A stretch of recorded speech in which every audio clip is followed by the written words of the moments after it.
Maybe don't know. This time, next time to build. This time to build. This time to build. This time to build. This time to build. This time to build. This time to build. This time power. This time to build power. This time to build power. This time to build power. What's up, everybody? I'm your host, Chris Hampton. And this is Nate Drolet. And together we form, I'm lobbing you a softball here, Snoopy and Woodstock. Ah, Peanuts. It's a good one. Any idea why those two? Because of different levels of partnership. Yeah, basically. Who's the superior? That's a good question. They're definitely different levels of intellect, but I'm not sure who the top dog is there. No pun intended.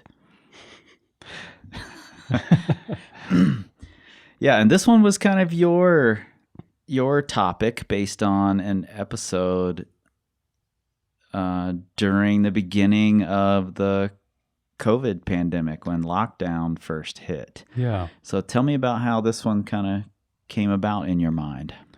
So you were talking about, this was on the Motivation podcast, which I think came out in April. And you were at one point talking about how you and Sarah and Taylor, your previous partners from back in Cincinnati, who you've talked about a bunch, how y'all would plan out your season, how you were very tactical. And all three of you climbed very different levels, especially initially. It was, kind of like 513 plus, like 513 and then 512 and some, or even skewed differently. And back during that time, I was climbing the red a bunch, and I would always see y'all, I would be climbing and I'd see y'all motor into the crag, just, knock out some pitches real quick. And you're like, okay, bye, going to another crag. Oh yeah, we were on the move.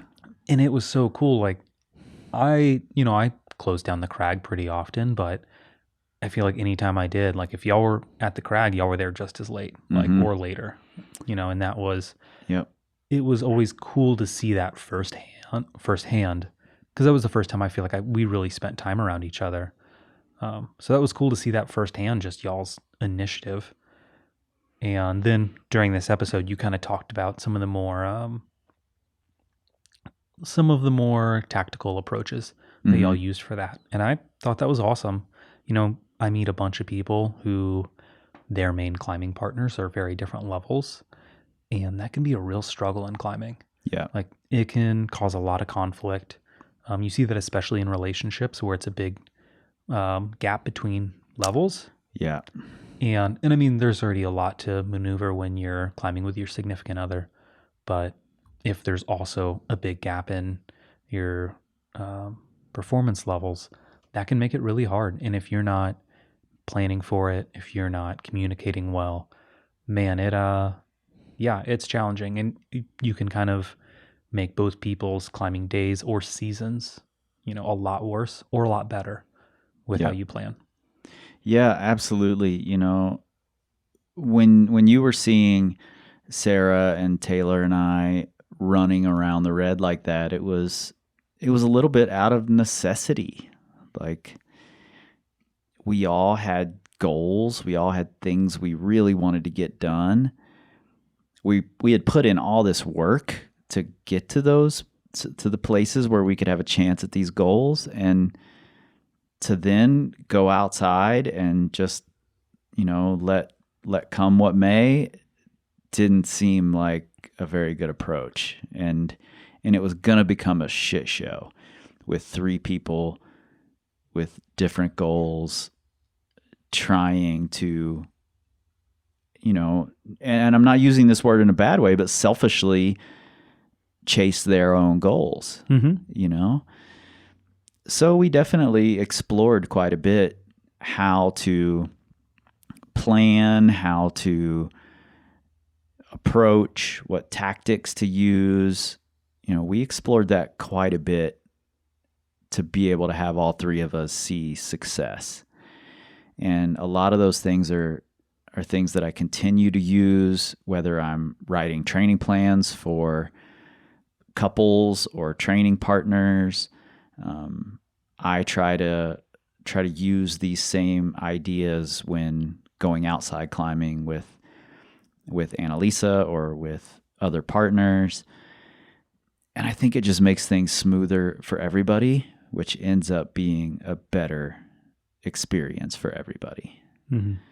You know, and we've got our kind of three scenarios we're going to go through. So we're going to talk about how that looks in training, how that looks in bouldering, and how that looks in sport climbing. But first, I just want to kind of give a brief overview of some of the things we talked about in that motivation episode and kind of how it should look for you in all three of these things. There's some steps you should be taking, like starting with macro planning and moving into micro planning. And what I mean there is, like, the way Sarah and Taylor and I used to do it are write down all your goals. You know, what are your goals this season? What do you want to get done this season or next season? You know, put that list together. Now let's look at all three of our lists side by side and cross-reference and say, okay, who's got routes at the same crag that they want to do? You know, which projects are good in the morning, which projects are good in the afternoon, which are good at the beginning of the season, which are good at the end of the season. And then you can start piecing days together.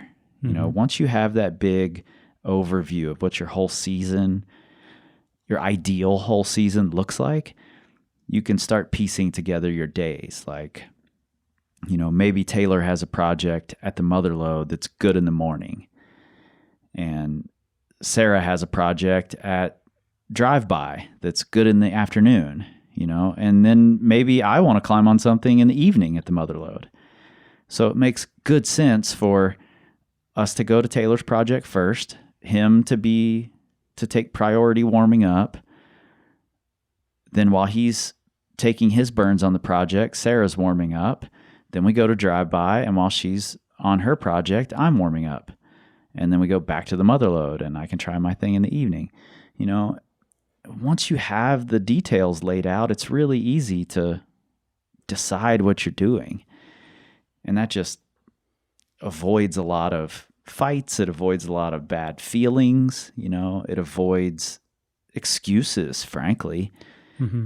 You know, so I think it's just important to go through all those things, no matter what it is: training in the gym, bouldering season, sport climbing season, whatever. So go through all that planning. Make sure you're doing it. If you wait until you roll up to the crag to decide what everybody's doing, most of you aren't gonna get done what you want to get done. Yeah. You know? Yeah. And for anyone who's listening who thinks like, man, this really strips a lot of the fun out of it, or, you know, I would rather just, you know, or just go out and play it by ear, or have what feels like a more relaxed approach. The cool thing about this is, even though it seems very stringent initially up front, man, it takes so much stress out of the equation, because it's so often that you'll see people roll up to the crag and they're like, well, I'd like to try and, you know, get on that thing today, but I don't know, my partner might be projecting. And, you know, the day ends, neither person has had a good time, like, or one person did, one didn't. And by figuring these things out early, you can be like, cool, I've got my 4 hours in the morning to try my project. Like, I already know what I'm doing. And you can really just lean into it. And you don't feel guilty about thinking like, oh no, like, is my partner waiting too long, or right, stuff like that. Like, putting this upfront work in allows you to enjoy your climbing and your season so much more. Yeah. And, you know, I hear the, well, that takes the fun out of it argument about all sorts of things. Mm-hmm. And for me, there's a lot of fun in this planning. Mm-hmm. Like, yeah.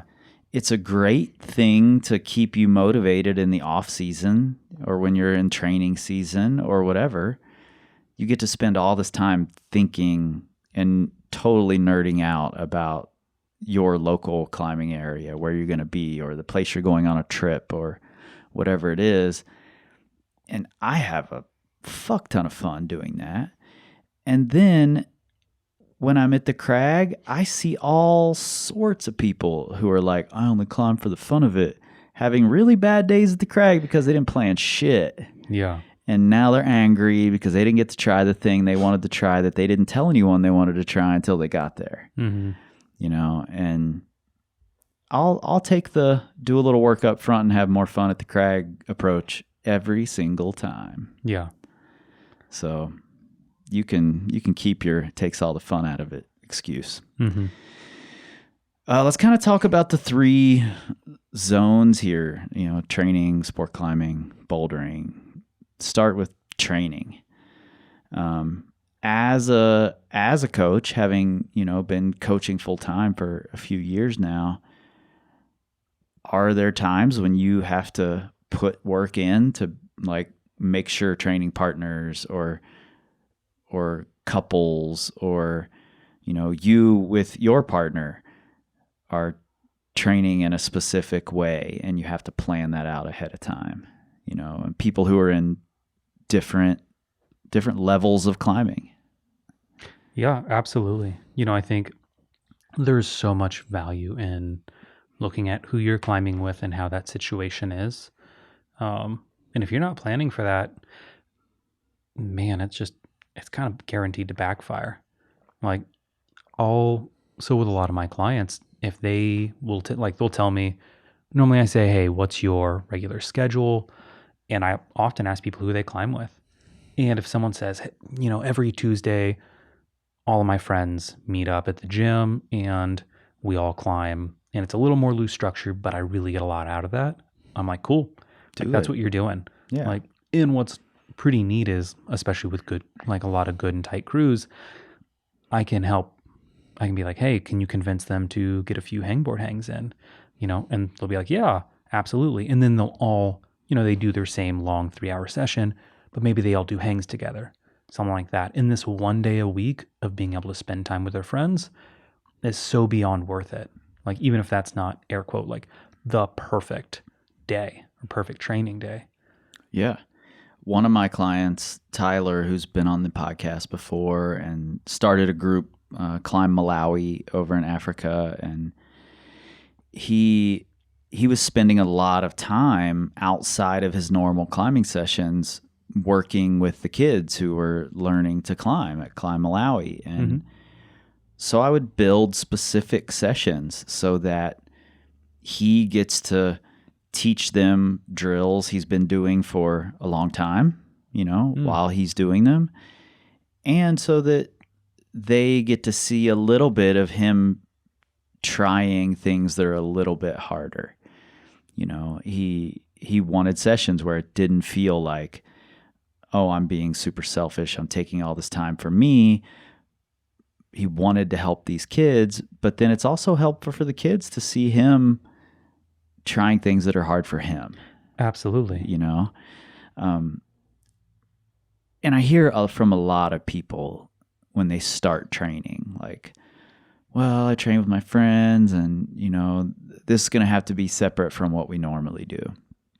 Not necessarily. You know, there's a lot that can get done in what looks like a pretty normal session for people, just as long as it's got an intention and a focus. And I think you're just shorting yourself if you think that training means you can't continue to climb with the people that you normally climb with, even if they're at radically different levels from you. Yeah. You know, and sometimes I get clients who are, you know, these 2 training partners or this couple or whatever wants to start training, and, you know, the female partner climbs 513 and the male partner climbs 511 or whatever, and they want to train together. They're each other's main partner. And there's definitely a way to make sure that they both get out of it what they need. You might have to be a little bit creative as a coach or as someone who's writing the training plan, but it's definitely doable. And the good thing is you can keep them together for 90% of it, because most of it's going to look like climbing. Yeah. It's just going to be with a really specific intention or focus. And the other 10%, 15% of their training might need to be, oh, you're over on the hangboard and you're lifting weights or whatever. But the gyms, most gyms in the country anyway, group those sections together. Like all the climbing happens here. All of the weightlifting, hangboarding stuff happens here. So it's pretty easy to make sure they're in the same zones and still get to hang out with each other and share psych and share encouragement, which is a massively important part of training and having a partnership of any kind. Yeah. Yeah. And I think of all these, training is probably the easiest to line up different partners or different ability levels, just because, if you're in the gym, typically things are closer together. You can kind of climb in the same areas.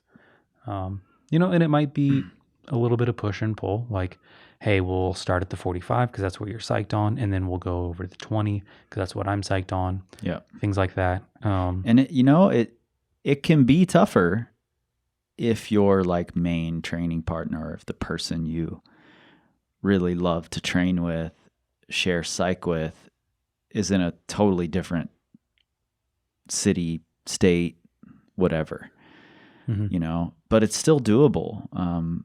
To bring Tyler back into it, when he was in Malawi and his partner who was on the podcast with him, Scott, was still in Cincinnati, they just shared a folder where they would send videos back and forth and, oh, that's awesome.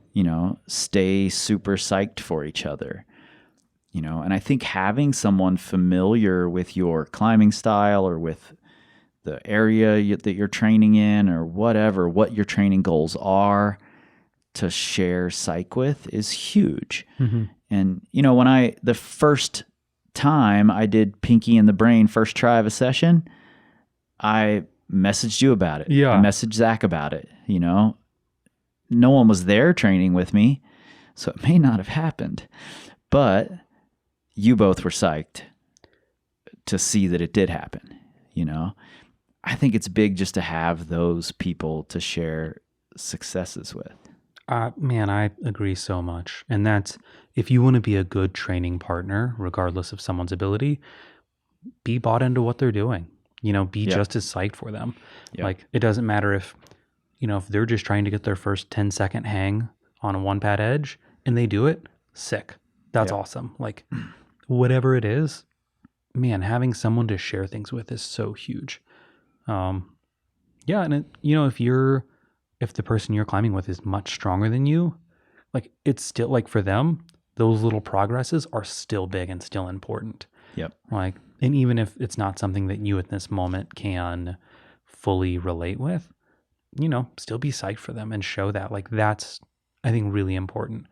Like, having that back and forth. Yeah. I've even had training partners at different levels of needs where one might need to be on ropes. They need to spend time on lead. They need to be trying hard above a bolt. And the other has that dialed in and will get far more out of bouldering. And it's a little tougher to do, but there's rest time involved in training, quite a bit of it. So in the rest periods between hard boulder attempts, this person can go belay their partner and, give them time on the route. And then while they're resting, there's more bouldering happening. Oh, nice. So it can work. You just have to be creative and willing to compromise a little bit. I think that's one of the points of this, is that there is no real balance of it. It's a little more of, you're going to compromise here and there, and just learn to be okay with compromising, Yeah.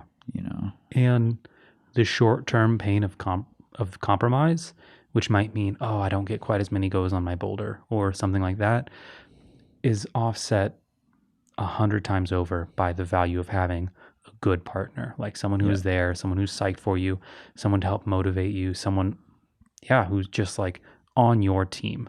Like, Right. man, that is so huge, and it, to me, far outweighs anything that you could ever give up, to be an equally good partner to them. Yep. No matter what level they climb at. Yeah. Like, I look at all of my biggest levels of progression in climbing, and they always match up with, oh, I was climbing with this crew or this person, and we just like really jived, and then like we pushed each other. And typically when I have those big progressions, it matches with when my partners were having big ones as well.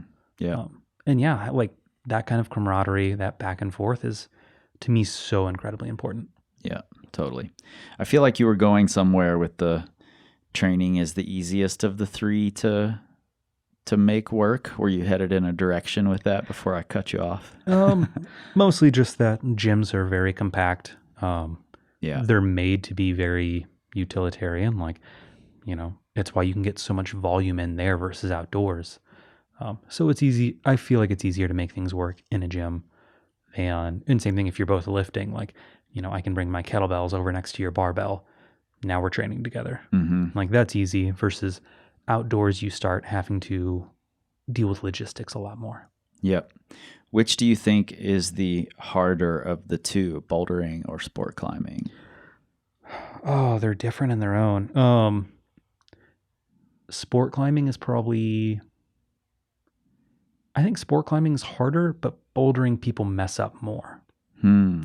Like, bouldering, I think, is more low-hanging fruit, but because there are so many options in a standard boulder field, right, people are even less likely to make a plan. Like, if we're going sport climbing together, I'm going to tell you what I'm going to try before we get in the car, probably. Right. We're going to make a general plan, even if not strict, if not months out. Even if it's just, hey, let's go cragging today. I'm in town. Like, we're going to have a general plan.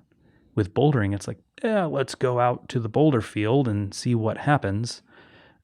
And that doesn't always work out. Right. Which direction do you want to go first then? The one that's harder or the one that people mess up more? Let's start with sport climbing. Okay. Mostly because I have it written as training sport boulder. So yeah, me too. Okay, perfect. Nailed it. Works out.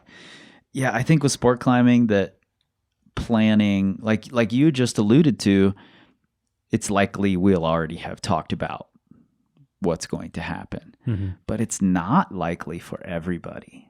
Lots of people do go sport climbing with this, I don't know yet, let's see where we end up. As if magically the universe is just going to lead you to the crag where everyone wants to go. Yeah. I think that's what the book The Secret was about. It very well could be. It could be. We could write a climbing version of that and sell it. The Secret Crag. And so I think planning is imperative to successful partnerships with a variety of abilities when sport climbing, more so than bouldering even. You have to get like super detailed plans with conditions, with everything. I mean, even down to like, what gear do we have to carry to the crags? If we're going to be cragging it today, what gear do I need for this first hike versus what gear do I need for the second hike versus for the third hike? Yeah. We would pack our bags, repack our bags in between each crag, because I don't want to hike up with my whole day's worth of shit to crag number 1 if I'm barely even going to climb there. Yeah. Do I need a whole rack of draws if I'm going to the motherlode? No. Right. So things like that, get as detailed as possible in your planning. I think you have to. Mm-hmm. And something that a mistake I see made is when people make their plans, for some reason, like the discussion of, hey, let's get on this will come up. But the discussion of, I want to do let's say I want to do 8 512s and you want to try 113C. Those two things might not line up because you might take an hour on every, on your first burn, and each burn after might be considerably shorter. But if I just want to go do 8 512s, it's going to take me, 5-10 minutes a piece. And that might not line up. But if that was what we want to do, maybe I'll do 2 routes to every one of your 1. But if we don't have this conversation ahead of time, we find ourselves halfway through the day and maybe you're not getting enough rest for the 13C and I feel like I'm not climbing enough routes in between. And that can cause problems. Yeah. Plan out the whole flow of the day. Yeah. Down to I'm going to warm up doing this route this many times. Then I'm going to go try the project. Then you can start warming up, and have the whole damn thing planned out. Don't leave it to chance or hope. It's unlikely for it to work out if it's just on hope. Yeah.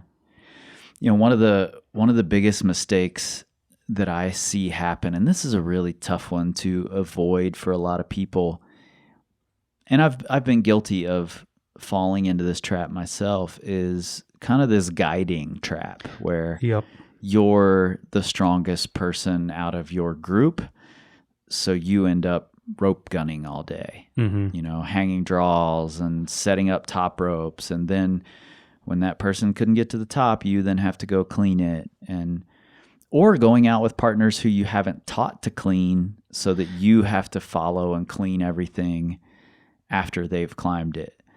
And while it's a really nice way to teach people and way to go about things, and maybe you're doing it to create a partnership that'll be more equal down the road, it really can tank your whole day if you're spending a bunch of energy, skin on easy to moderate things for you, and then you never end up with time to get on the thing that you really wanted to try. Yeah. No, absolutely. I mean, that's as far as like big red flags, things I see that go wrong, that's a huge one for sure. Rope gunning. Yeah. Do you have something you tell clients who end up in that position a lot? How do you talk to those people? Depending on who it is and how often it comes up. If it's one of those things like, hey, they climb with someone once a month and that's just going to be a rope gunning day. If they're psyched on that, that's totally fine. But if it's something that happens frequently, taking steps to making sure you're at least taking steps to move forward. Like, is this person getting more comfortable on lead? Are they learning how to clean their own routes? Yeah. All these different things. Plus, I mean, that's just great for the other person too. Like, no one wants to feel like, nothing's worse than being like, oh, like I'm at the crag, but I need someone to put a top rope up for me. Or like, oh, I can't get on something else because like I need someone to clean this for me, or things like that. Like, the faster you learn those things and learn how to do them well, like, the more, the more you get to do things on your own and the more options are open to you. Yeah. And, when I've found myself in that position from time to time where I know I'm taking out some friends or a group of people who are going to expect to have ropes hung up for them or need to have anchors cleaned for them, I've paid attention at this point, and I'll go to a place where I know that I can climb one route and then trail a rope behind me, and I can traverse over 5 feet to the anchors of another route and hang a rope there, and then I can traverse back left 5 feet and I can hang another rope there, and I've got 3 routes hung up, and a lot of anchor setups will allow you to set up your own gear for people to top rope through, but do it in such a way that it's already run through the anchors so that all they have to do is remove a couple quick draws. They're on the anchors already, and they can just lower down. And if that's a possibility, set that up too. Make it as easy as possible for yourself. And just to give the disclaimer, don't try to just set up an anchor situation like that if you have no idea what I'm talking about. Yeah. Do what you're comfortable with. But there are ways to make that situation easier. And ultimately, I end up telling a lot of people, you're just going to have to be selfish once in a while. Maybe it's a trading days situation, which I think in sport climbing can be a really fantastic way to go about it if you have partners with drastically different abilities or drastically different goals. If you're a weekend warrior, Saturday is my big day to try hard. Sunday is your big day to try hard. Mm-hmm. That doesn't mean one of those days has to be a belay only day, but you're then at the mercy of the person whose day it is. And you can climb what's around there if you want. And then if you take that approach, I would suggest flip-flopping weekends so that it's my big day is Saturday, week 1, my big day is Sunday, week 2. That way, twice a month, each person gets to have the first day out be their big day so that they can do more volume and not worry about, I might be wrecking myself for day 2, Yeah. So you have to be a little selfish sometimes and just say, hey, I need to get this done. And if you've done that enough, it becomes trading back and forth with your partner. Your partner has said it. You've given your day to them. Now, turnabout's fair play. You can ask for the same thing from them. And, that happened a lot when I was climbing with Taylor and Sarah, and we just had these amazing seasons together where we get so much done. If somebody was really close on something, the other people would be like, okay, it's your day. It's perfect conditions for your project. Let's make sure we get you there. That's priority today. Mm-hmm. Anything else is icing. And that's fostered by you doing the same for them. Yeah. Yeah. No, I totally agree. And I can't stress enough, just good communication, like what you're looking for. Like, man, that goes such a long way. Yeah. So yeah, I think that covers a lot with sport climbing. Boulders. More people get it wrong. Why? Oh, because there's so many options and you typically have more people. So bouldering is really awesome because it's much more fluid with the amount of time you need or that you can spend on one thing and how mobile you can be around with other boulders. So for instance, we might go warm up in the same couple of boulders and then we'll go to your boulder for, 30 minutes or an hour. And then we can go to mine for a little while. If you're close, we can go back. We can kind of keep switching back and forth. There are things we can climb on together. Like maybe if I'm climbing with someone who climbs a lot harder than me, I might be trying the stand start to a problem that they want to do a sit start to. There are a lot of options. You can make things work really well, but because there are so many options, what tends to happen, and especially when you have groups of, 5, 6 people, is you try and find these middle grounds where no one is happy. Yeah. And man, there's just so many ways to do it wrong with bouldering. Yeah, totally. And, the fact that there are that many options, especially if you're in a newish boulder field, your goal may not be, I want to climb every single boulder I see, but it's really easy to fall into that trap of like, I'm going to do every boulder we stop at on the way to the thing I really want to try. And by the time I get there, my fingertips are bleeding and I can't really try the thing I really wanted. See that all the time. Yeah. It's very, very common. And I think you just have to exercise some real patience bouldering, whereas sport climbing sort of forces you into exercising patience because you're on belay. Yep. Bouldering, you're just sitting there. And it's really challenging to just sit there when there's a cool boulder in front of you, even if it's not your goal for the day. Yeah. So being more patient is key for the boulder to succeed when you're climbing with partners who are, different abilities and going to other things. Yeah. Yeah. It might be tempting to just climb everything around, which is just a good way to get wrecked. And vice versa, if you are resting, you're like, hey, I'm going to wait and rest for my boulder. There are a few things that I think that are really important to do. One is figure out how to stay warm. Because if you're bouldering, chances are it might be cold. That's normal bouldering temperatures. So figure out how to stay warm. And if you do get cold, how to warm back up for climbing. Like, I can't tell you how many times I've seen it to where, people will hang out at someone's boulder for an hour or two. And then when it's their turn, they're like, well, I'm freezing. Like, I'm no longer warmed up. And they have this kind of defeated attitude, like, my day's ruined. Yeah. It's like, hey, like, plan ahead. Like, know that you're probably going to get cold. Like, maybe climb a few easy moves now and then. Or just know you're going to get cold and say, okay, I'm going to go jog a bit. I'll do jumping jacks. I'm going to do the easier moves. Maybe I'll just do the top out of my boulder. And I'm just going to re-warm up. It won't take me as long as the initial warm up. Like, it's not awesome to have to re-warm up. But sometimes you have to do it a couple times a day. Like, that's just how it is. And once again, it's still going to work out better doing that than just only going on your own. Like, the power of having partners and good partners is just so strong. Yeah.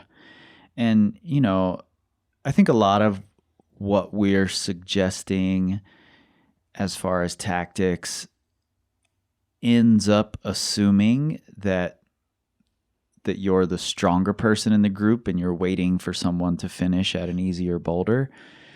It can be harder sometimes if you're the person climbing the lower grades in the group and you're at a boulder where it's only got something really hard on it and you're waiting to go to your thing, you don't have to climb boulders to warm up. There are other ways, You can just hang on holds. You can hold yourself in positions. Like you said, you can do jumping jacks. You can jog around. There's probably going to be some sort of rock nearby, even if it's not an established boulder problem, that you can play around on. That's a great way to warm up.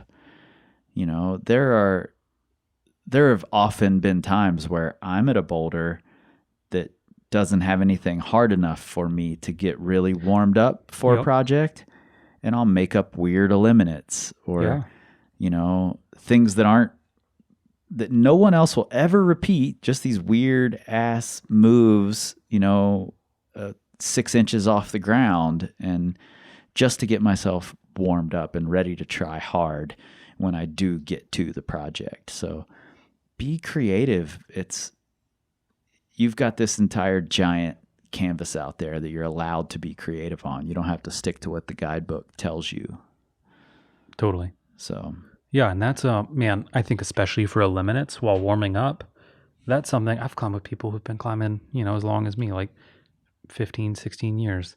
And they'll see me doing eliminates on warm-ups. And they're like, what are you doing? I'm like, well, I'm just grabbing the smaller holds so that I get more warm.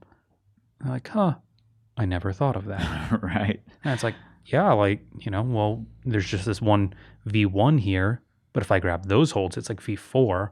I could probably grab half of them and be V6. Like, I'm just going to keep doing this because I want to go try that V11 around the corner, and this is what I have available. Yeah, exactly. And that goes both directions. Mm-hmm. You can only do the easy part of a hard boulder if you are just looking to warm up, and the boulder you're at is, still something in the future for you. Yeah.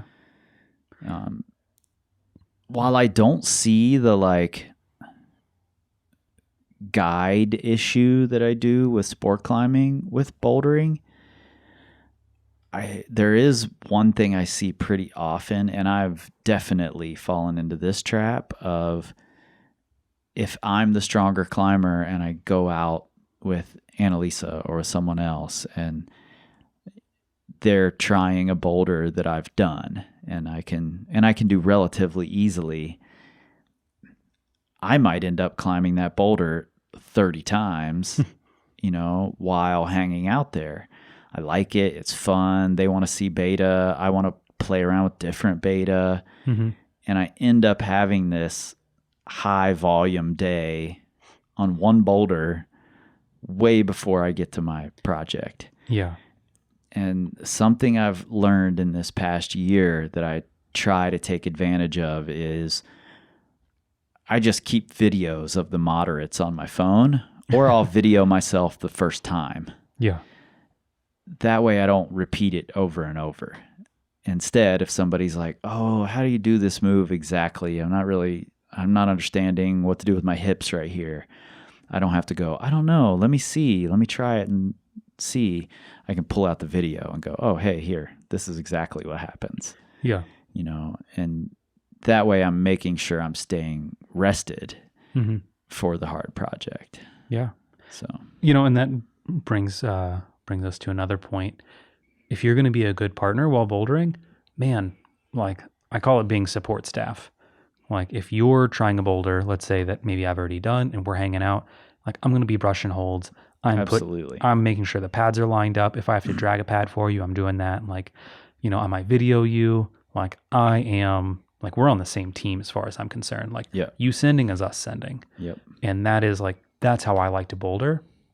Like, if I have a part, like if we were out climbing and I'm trying something and let's say you had already done it, I'd be bummed if I turn around and you're just like hanging out on Instagram, like not even paying attention. Like, it's so much more fun when you have that camaraderie. Yeah.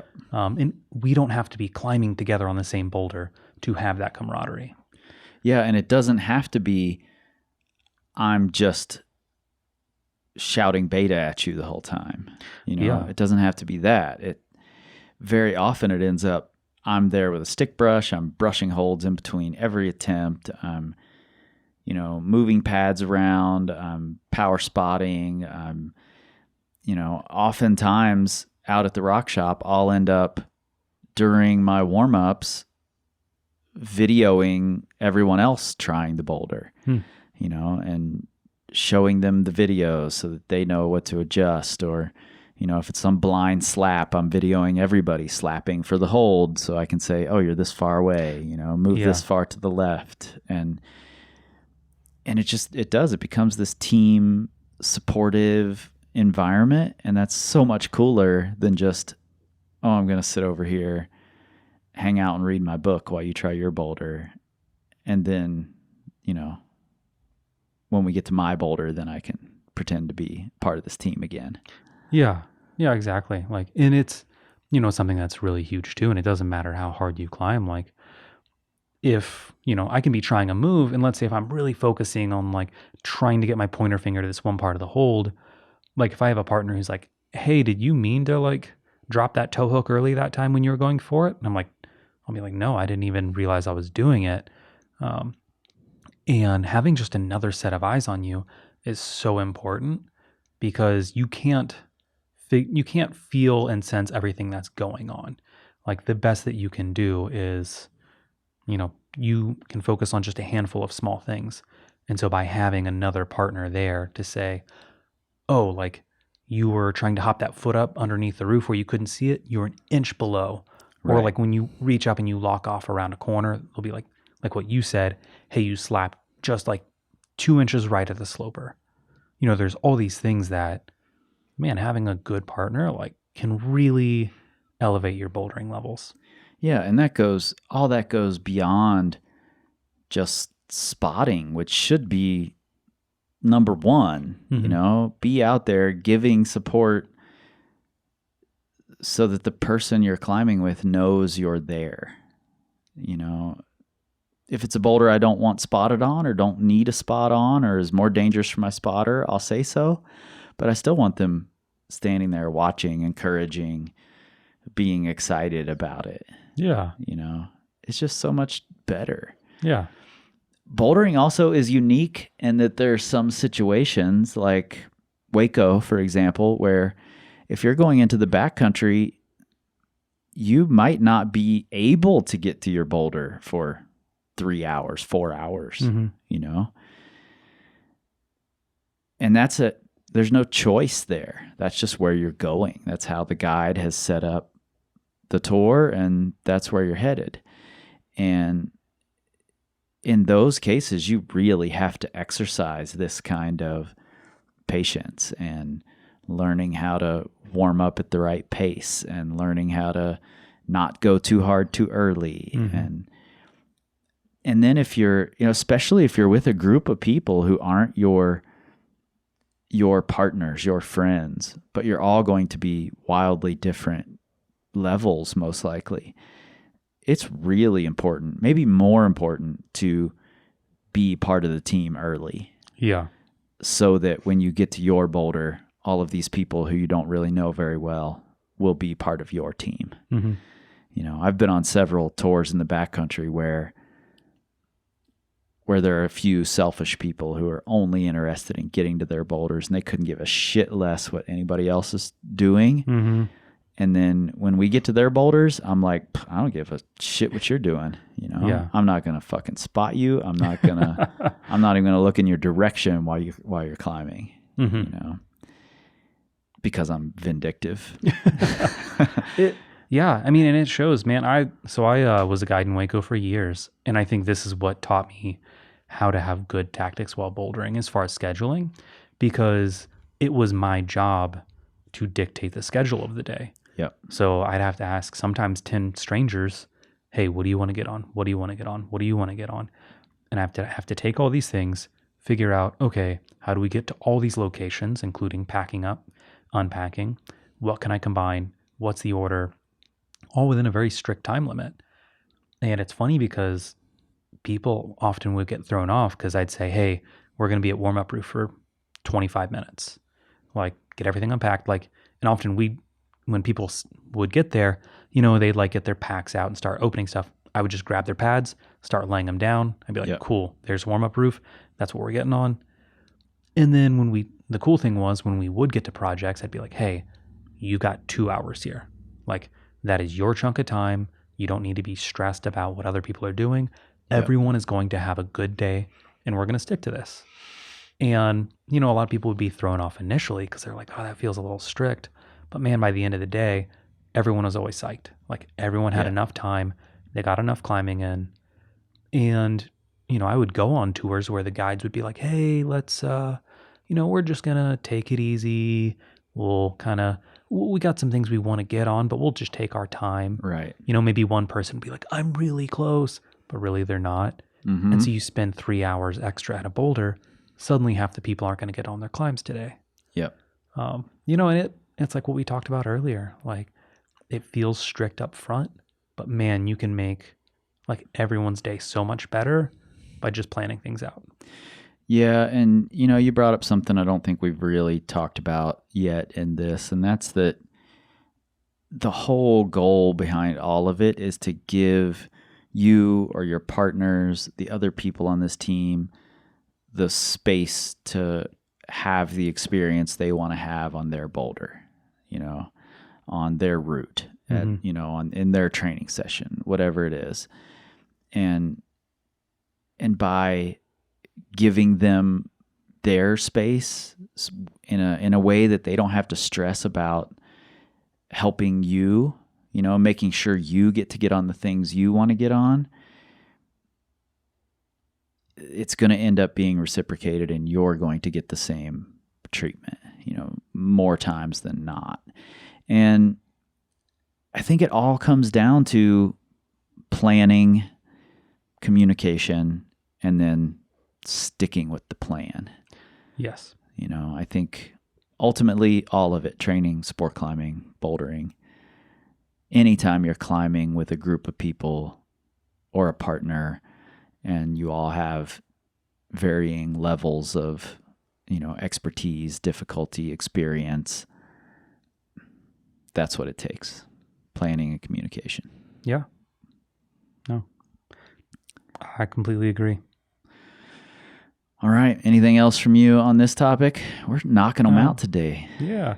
It's an example, but it's one I've seen enough that it's worth highlighting. And this is with bouldering and with groups. I've trained a bunch of people who will say, they're like, oh, I really want to climb, maybe my first V9, but they'll go out with a group of people who are climbing V5 or whatever. And they go out and they really want to be supportive. And they're like, oh, there's this cool V5. Let's go there. Oh, y'all got to go do this V4. And then, it's the very end of the day and they finally have 15 minutes of light left before they get to go try their problem. Right. And the thing is, they tried to be so supportive the whole time, and they never had that conversation of, hey, here's what I need out of the day. That man, like, you know, everyone had a good day but them. Yep. And so it's, you know, it's important, like, be supportive, but make sure this is a team.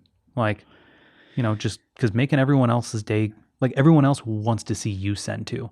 Yep. Like, man, when we go out, I want to see you crush. Yep. Like, it Oh, you will. wouldn't be, oh, I will. You know, it wouldn't be a great day for me if it's like, oh, hey, we're going to go sit on my problems and you're going to just support. And then I never get to see you, like, put your training and your effort into practice. Like, Right. man, I get amped when my partners send or when they try hard. Yep. And when they get those opportunities. Every single one of us have experienced that, this like high by proxy, you know? Yeah. And Dan Chancellor from So Ill sent me a text message once that just said, keep giving people ways to support you because they want to. Mm-hmm. And it's the same with this person who's led everyone around all day trying the V5s when they want to go try the V9. All those people trying the V5s, if they watch you project the V9, they're going to be psyched. They're going to get to learn things about your process. They're going to get to see somebody trying something really hard for them. And then if you send, everybody has this like team high. Yeah. So give the people on your team the opportunity to support as well, because supporting feels good. That's why you're doing it as well. Yeah. You know? Absolutely. Like, it's not selfish of you. Yeah. You know? So yeah, that was kind of like the last thing I wanted to say. Totally. Glad you brought that in. You guys out there everywhere, I don't know when you'll be hearing this. We're recording it in 2020. It could be 2045 by the time you hear it. That seems to be the way I operate these days. But regardless of what it is, you know where to find us, powercompanyclimbing.com. I have no doubt that whenever you're hearing this, we're making cool shit and putting it on the website and trying to provide everyone with the tools they need to succeed at their goals. So check out what we've got over there. You can find us on the Instagrams, the Facebook, and the Pinterest, where there are cool photos or something. I don't know what happens there anymore, if even anything even does happen there anymore. Is Pinterest still a thing? We used to be there. I think it's still a thing. It's like it's on vacation in Tahiti with MySpace. Okay. Oh, yes. Yeah, I think that's what's happening. And you can look for us all over the Twitter machine, but you will not find us there because we don't tweet. We scream like eagles. This time, power. This time to build power. This time to build power. This time to build power. This time to build power. This time to build power. This time to build power. This